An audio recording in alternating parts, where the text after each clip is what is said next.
Ayan, 3 araw bago ang party. Grabing paghahanda namin. Talagang nilinis namin yung buong mansyon. Katulad nito, matagal-tagal na rin itong hindi nabuksan. Kaya tinanggal na namin yung cover. Lilinisin lang.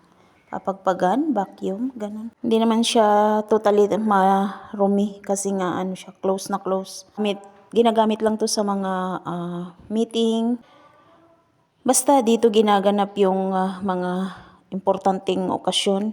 Kaya ayun, hindi naman din siya madumi kasi may cover talaga yan siya. Lalagyan lang talaga ng cover yan. Tilanggal lang namin yung cover, konting vacuum, konting punas sa mga lamesa, tsaka pagpag, ayun lang, ganun lang. So lang malaki kasi kaya matagal. Umalis na rin pala ako dyan at pinagluto ko sila ng marag at saka rice na may chicken. Kaya hinugasan na rin pala namin yung mga gagamitin nila. Nilabas na at hinugasan, pinunasan. Ito nakakita kami ng napakalaking tasa. Dito naman sa table sittings, 24 seaters tong upuan ay room na to. Unang-una, ayusan mo, lagyan mo ng tissue. Ganun yung order nila, ganun yung sabi nilang gagawin. Ayusin mo lang dyan.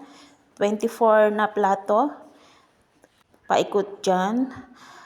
Tapos lalagyan niya ng fruits. 3 orange, 2 apple, 3 saging at saka strawberry.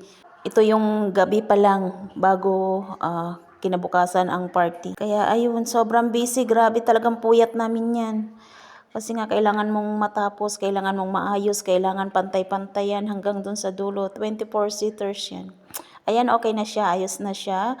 Ang isusunod nating ilagay yung mga kutsara, tinidor, kutsilyo at saka kutsarita para sa dessert. Kung natapos natin yon, nag-dinner na kasi it's 12 na pala ng midnight yan. Nag-dinner na kami kasi kailangan namin magpahinga kasi kinabukasan na naman. Sobrang dami na naman ng gawain kaya kailangan namin ng kumain at matulog, pero kunting tulog lang yan kasi it's 12 na yan. Tapos maghugas pa ng mga plato, no, ng pinagkainan, kaya nakaakyat mga 2:00 na, tapos gigising ka ng 9.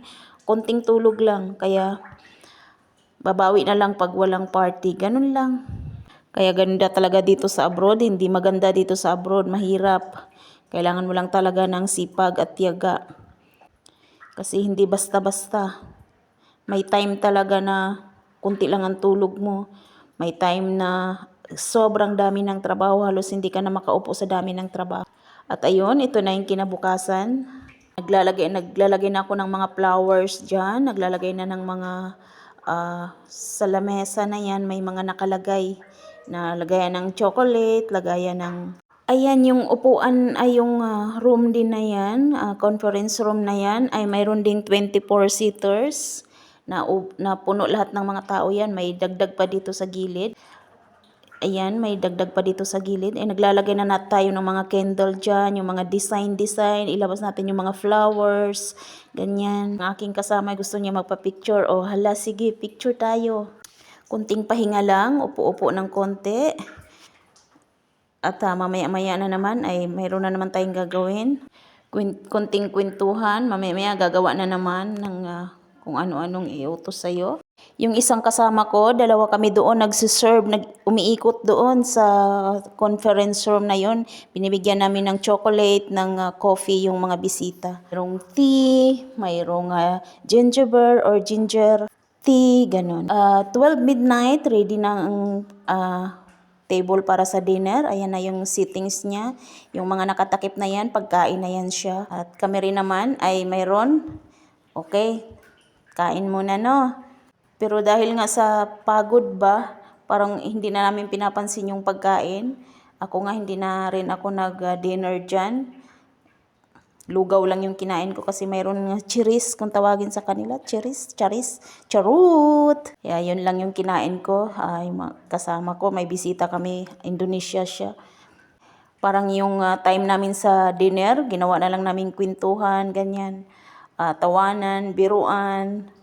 Kaya may masipag naman na taga-picture. Wala na nga ako masyadong video dyan, picture, kasi napapagod talaga ako. Grabing ikot-ikot doon. Nakailang oras kami ikot-ikot doon. Isi-serve mo doon sa conference room yung coffee. Sisilbihan mo ng chocolate yung mga bisita. Ganon. Ayan lang yung kinain ko. Silik. Parang lugaw sa lugaw siya na niluto ng 8 hours. Ay, trigo. Yung trigo. Tapos basta ang dami. Masarap siya. Kaso lang latang-lata na 8 hours mo ba namang niluluto. Yan, grabe. Kaya ayun, after 30 minutes sa kakaupo dyan, pahinga lang ng konti. Ayan na naman, ligpitin mo na naman yung mga siniserve mo kanina. Ligpitin mo na lahat. Kaya asan ang maganda ang buhay dyan sa abroad, asan? Tignan nyo nga kung maganda ang buhay. Sobrang hirap, akala nyo lang. Ginagawa lang naming biro. O tignan mo yung kusina. Punong-puno yung kusina ng kalat. Grabe. Kaya kagabi, alas 3 na kami nakaakyat. Natulog kami hanggang noon, 12 noon. Kaya hindi mo pwedeng sabihing madali lang sa abroad. Mahirap talaga ang buhay sa abroad, akala nyo lang. Ayan, kanina pagising namin, ito na yung ginawa namin, naglilinis na, nag-aayos na. Habang yung isa gumawa ng pagkain at nagbe-breakfast muna kami. Nag-init kami ng isang takuri na kafe. 3-in-1 yan. Inano lang namin, ininit lang namin. Nilagay namin sa takuri para buhos na lang ng buhos. Ayan, lumamig na yung aking kape kaya dinagdagan ko na. Masarap yan, fresh milk, tapos ibap. Masarap siya. Yan, habang nagkukwentuhan naman, ganun lang. Tinuloy lang namin yung linis.